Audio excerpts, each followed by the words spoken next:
Okay, let's look at the 3-act structure. So there's a sort of pre-start bit, which is the chase attack, I suppose, where his sign is stolen and smashed over his head.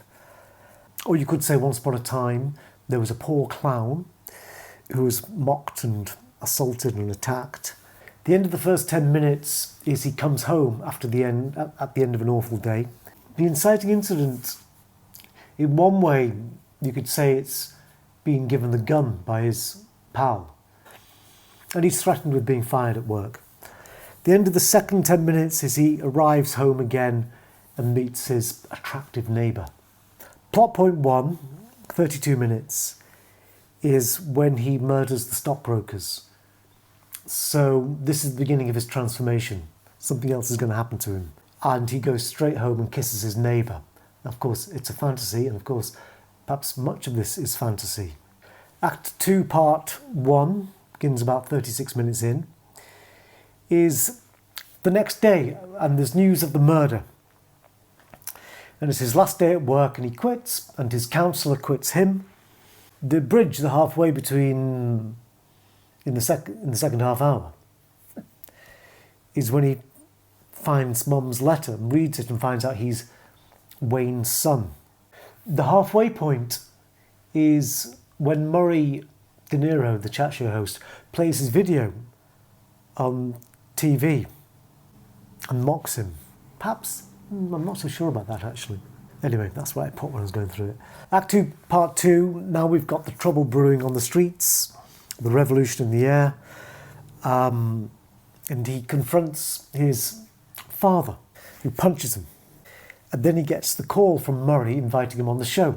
So this is why I put the inciting incident as, if you like, the gun, because it's taking possession of the gun leads to the killing of the stockbrokers, leads to him losing his job, leads to him killing Murray. So it's possession of the gun is what gives him a means to enact his rage.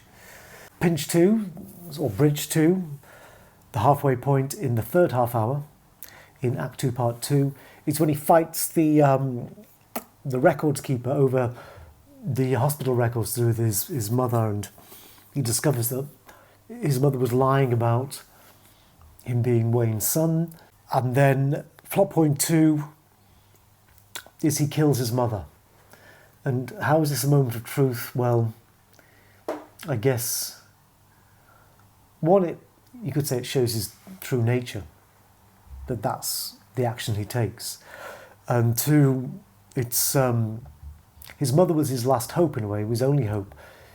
He believed her, and now he believes no one. Now his life is complete nihilism. Act 3, this is the beginning of the preparation to be on the Murray show. In the build-up to that, he kills the colleague who gave him the gun by stabbing him. And the city is brewing with tension, with people dressed as clowns and all this kind of stuff. Arrives at the Murray show, and then the climax is he shoots Murray. He shoots the father figure. And within this whole sequence, Wayne is also killed by someone who inspires him. So after he kills Murray, his would-be father figure, someone inspired by him kills the other father figure. Oedipal in many ways, because we see him washing his mother and stuff like that. But then he kills his mother and he kills his father. And then we think he's done for, but his followers rescue him. And at the end, he's celebrated as a hero, as a Christ figure. But then we have another ending. A real ending is he's in an asylum. And could all of this been some kind of fantasy, which I never agree with going along in that route, because it was all a dream. It undoes the point of the story.